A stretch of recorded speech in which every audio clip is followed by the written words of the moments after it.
And welcome back here to Live Now from Fox. I'm Andrew Kraft. So what we want to do right now, there are a couple of major economic headlines we have to get to. We're going to do that with our friends and colleagues there at the American Institute for Economic Research, including the one and only Lydia Mashburn Newman. She joins me. Lydia, thanks for being on with us. I know it's a little late, but we have a lot to get to. So let's start off with really the breaking news. This is the most recent development in the tariff and trade wars going on.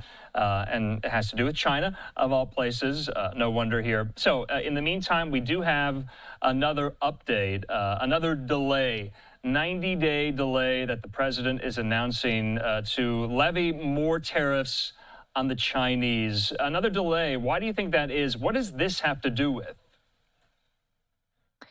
So yes, we've got another 90-day delay that prevents those 145% tariffs on Chinese goods and 125% on U.S. goods to China. I think a lot of it has to do with continuing negotiations. The president has said that he's had good constructive conversations with President Xi Jinping. And I do think that there could be some involvement of where the U.S. might stand on chip manufacturing and export to China. That may be wrapped up in some of that conversation as well. And so I think, and then you also have some concerns about the holidays and prices of goods as we approach the holidays. So I think there are a number of considerations. So it might not be entirely surprising that there's been another extension, even though we were told no more extensions. But it does seem that there are some negotiations still to be had, and we're going to pay very close attention to what materializes out of that. You know, it's so funny. I mean, having covered the tariff story since April 2nd, it seems like you have the dominating tariff headline and then the sub-headline specifically focused on the United States and China here. So if you could you paint a picture? What have we done since April 2nd as far as tariffs go on China and vice versa? What has China done in retaliation? Yeah, so China has retaliated with adding some additional tariffs. The U.S., of course, when we announced Liberation Day back in April, there was going to be this 145% tariff on China. It moved to a lower tariff rate in effect and then delayed that date, as well as other countries not having the highest tariff put in place. But we also had tariffs put on earlier this year before that Liberation Day, tariffs related to concerns with fentanyl traveling across borders. This was including Canada and Mexico, but there was concerns that China imports were involved in some of that. And so we've kind of had this seesaw with China for most of 2025 now, and we ended up with tariff rates of roughly 35% on most goods coming from China. Some tariffs now remain at roughly 10%. So we have definitely significantly increased the total tariff on Chinese imports. A lot of this was geared toward trying to get China to lower some of their non-tariff trade barriers. They have a number of items that prevent the U.S. not just from exporting some of our goods over there, but particularly restrictions on business investment and other avenues for developing U.S.-China relations over in China, whereas U.S. doesn't have those types of restrictions on Chinese businesses. And so there's been a lot of back and forth, a lot of negotiations. China partially retaliated, and then they stepped back with their higher tariff rates. And so we've had mutual pauses, but they're definitely, rates are higher than they were at the beginning of 2025. Okay. But we have had Chinese tariffs since the first Trump administration. Sure. So this was when Trump made it official today, issuing this 90-day delay. He says, I've just signed an executive order that will extend the tariff suspension on China for another 90 days. All other elements of the agreement will remain the same. He says, thank you for your attention to this matter. Lydia, is China getting a pass from the Trump administration? Or are they getting special treatment? Are we handling them more delicately than other nations in the trade negotiations here? It seems like they're getting a lot of latitude on the China question. Would you agree? It does seem in relation to some other trade partners that there is an increasing amount of latitude. That's maybe a good way of putting it. But we have to keep in mind that China is one of our three largest trading partners. So there is a lot to lose potentially on both sides for not getting this right and for damaging those trade relationships. And so I think that that's something that's factoring into the White House thinking and negotiations, that this one maybe needs to be treated a little bit more gingerly. You also have a number of national national security concerns as well. So you have a lot of different interests in relation to trade with China on a number of different parameters. So a lot of these trade deals, they take a lot of time to put together, usually years, and we're trying to put these together in months. And so, and really it was attempted to do it in days, but we've given everyone mostly at least a month to 3 months, to now we keep doing extensions. But I think the China deal is probably a little bit more complicated, and so that's reflected in the amount of time it may take to negotiate along all parameters. Okay, so Lydia, while I have you, we do have some more kind of U.S. China adjacent headlines. There was a major, what we call a scoop, that's an exclusive, in the Financial Times over the weekend regarding China export licenses and chipmaker NVIDIA here. So this is how the Financial Times reports this. So this is what we know. According to this piece, they say NVIDIA and AMD have agreed to give the U.S. government 15% of the revenues from chip sales in China, as they say, part of an unusual arrangement with the Trump administration to obtain export licenses for the semiconductors. They say this: the quid pro quo arrangement is unprecedented. And according to export control experts that they spoke with, no U.S. company has ever agreed to pay a portion of their revenues to obtain export licenses here. So I think we got to start from the beginning. What is an export license? Why does NVIDIA need to obtain one from the U.S.? So export licenses are maintained and managed primarily by the State Department, usually along national security concerns, where they will restrict or allow certain trades to go through and license a company to do business in countries that may be of a national security interest.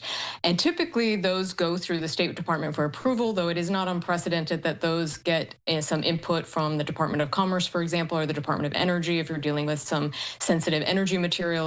And even sometimes these licenses are not even approved. They have to go all the way up to the President of the United States. So that part is not necessarily unprecedented, needing to have an export license.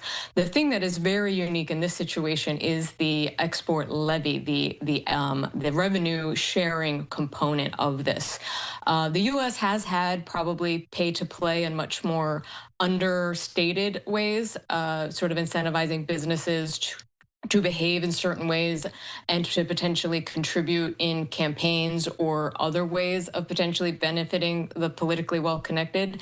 This is somewhat unusual in that the federal government itself is saying, in order to play in the Chinese space, you have to pay us a portion of your revenues. And that in itself is very unprecedented, and arguably it may be unconstitutional. So, Lydia, yeah, I was looking at a lot of the criticism of this over the weekend. Some called it unconstitutional. Others, critics of it, called it extortion here. So correct me if I'm wrong, having followed this, I know you followed this for some time here. We have been restricting the export of our data, of our intellectual property, of our technology, so China can't get it. But if you're the U.S. government and you're NVIDIA and you strike this deal saying, oh, no, it's okay, if you pay me 15% of your revenues, then it's okay? Is that what's going on here? So some commentators have said, how does this help achieve those national security interests? Usually the export licenses are tied to companies abiding by certain rules or different parameters in order to meet those national security concerns.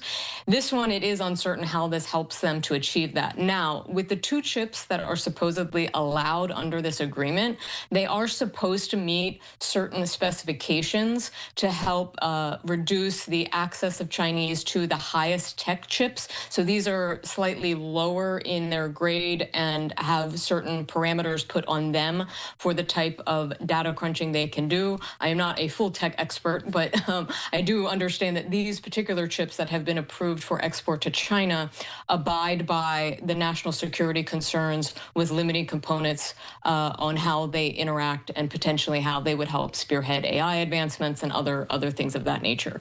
And so supposedly the chips that are approved meet those national security specifications. Okay, and you can make the assumption, I mean, NVIDIA wants access to the Chinese market, but are we kind of sowing the seeds of our own demise to China, to have China gain more of a competitive advantage over the United States and the chips we make here. Could you make that argument? Are people making that argument? I haven't heard too many. I mean, that is a key argument of China has a track record of getting intellectual property, and they kind of appropriate it and don't necessarily compensate the intellectual property owners. So that is a concern that you would have them having access to this technology. China is still getting access to some of this technology through I guess, less than above board means. One might call it smuggling. So they are getting access to some chips and some of the more high caliber chips, but this would give them access to those lower level chips that don't have quite as much computational power as the top of the line that we're seeing with a lot of the AI advancements in the US. But it is a serious question of could it help China outpace the US? Although I would always contend that the US is the one who invents technology. China is very good at replicating it and creating mass production of it. Okay. But a lot of financial analysts agree the US is still #1 in terms of innovation, and you can't outcompete that level of innovation. Lydia, while we have you, let's move from one chip maker to another. Let's talk about Intel. So, President Trump truthed this on Friday.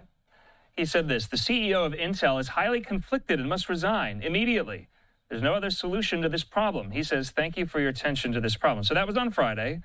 The CEO of Intel in the White House today. Trump, this is today, saying, I met with Mr. Lip-Bu-Tan of Intel, along with Secretary of Commerce Howard Lutnick and Secretary of the Treasury Scott Bessent. The meeting was a very interesting one. His success and rise is an amazing story. Mr. Tan and my cabinet members are going to spend time together and bring suggestions to me during the next week. Thank you for your attention to this matter. Also, on Friday, I have in front of me a letter that the CEO of Intel sent to all Intel Corporation employees. It goes as follows. Dear team, I know there has been a lot in the news today. I want to take a moment to address it directly with you. He says, let me start by saying this. The United States has been my home for more than 40 years. I love this country and am profoundly grateful for the opportunities it has given me. He goes on to say, there's been a lot of misinformation circulating about my past roles at Walden International and Cadence Design Systems. He says we're engaging with the administration to address the matters that have been raised and ensure they have the facts. He says, I fully share the president's commitment to advancing U.S. national and economic security. I appreciate his leadership to advance these priorities, and I'm proud to lead a company that is so central to these goals here. So that was the CEO of Intel to a letter to all company employees last week addressing that very post we showed you from the president. The president is really, really weighing in the internal matters of these private corporations, these large multinational corporations. This time, what is this one about here? We just went over what's happening with NVIDIA, this in Intel. What is Trump charging? What is he leveling against the CEO of Intel, Lydia? I think some of the concern is about where his interests lie and why Intel has lagged behind some of the developments that you've seen from NVIDIA, and so I think he's also been able to have a very friendly, almost chummy relationship with the head of NVIDIA, and you don't see the same thing at Intel, and I think he's looking for similar types of concessions, similar types of direct promoting direct investment in the U.S. and Intel just doesn't run the same way NVIDIA does. It's not as hyped of a company. It's been around for a lot longer. And so I think there are just some sort of business practice differences at play as well. And so there's there's sort of a lot of personality, I think, still at play. But you hit on a really good point about the corporations and the president getting involved in corporations. We haven't seen this type of direct involvement in industry, if you will, really since some of the trust busting era. And so it is rather a fascinating historical episode we're living through, this level of trying to direct corporate interests. No, you're so right. I mean, Trump is really putting the pressure on. I mean, if he wants the CEO of a company to do something, he posts about it on Truth Social, and then he invites them to the Oval Office, and they have a discussion about this. Some were going so far as saying that this CEO at Intel was in the pocket of the Chinese. hmm Yeah, so some of the concerns about his history, where he has come from, and whether or not he can adequately represent a U.S. Company and business. And there are concerns not just at Intel. We have had a large swath of investment from Chinese businesses into the U.S. over the last 10, 20, even 30 years, but especially the last 10 to 20.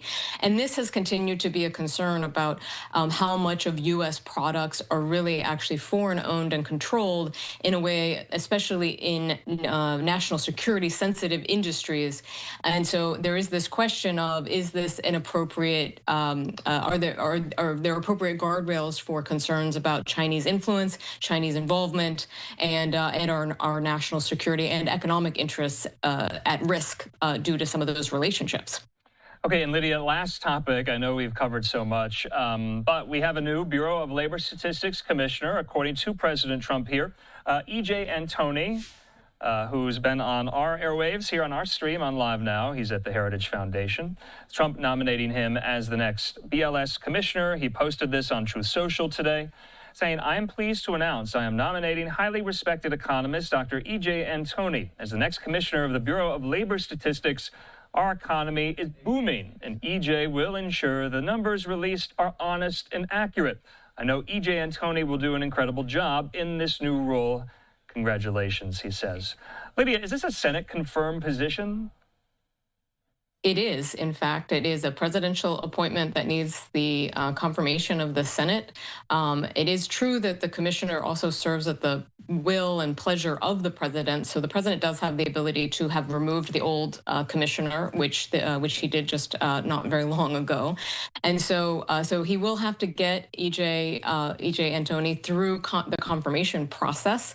And there are rumblings all over Washington currently about how that will look and whether his Sherpa can get him through the appropriate committee to get him duly appointed as commissioner of the Bureau of Labor Statistics. And so it's going to be interesting on the Hill to see if he brings enough credibility to the role that he can get all of the senators on board to get his commission seat passed. Do we know how he will be any different from his predecessor, if any, if at all? Do we know that? So we do know a little bit. We have some window into this. He has published fairly consistently about concerns with BLS's statistics and their releases and the data collection methods, and has advocated for updating and revising some of those statistics. He has called for those to, or he has characterized some of those statistics as being politically biased, which is a concern that the president has, which may be one of the reasons why he made it to the top of President Trump's list. And so he has been concerned that the numbers consistently have been inflated, if you will, to use that term. Yeah. And so that is a key area that we will be paying close attention to. Sure. All right. Lydia, always good to see you. I know that was a lot there, a lot of topics. Had to get to all of them. Have a good rest of your night.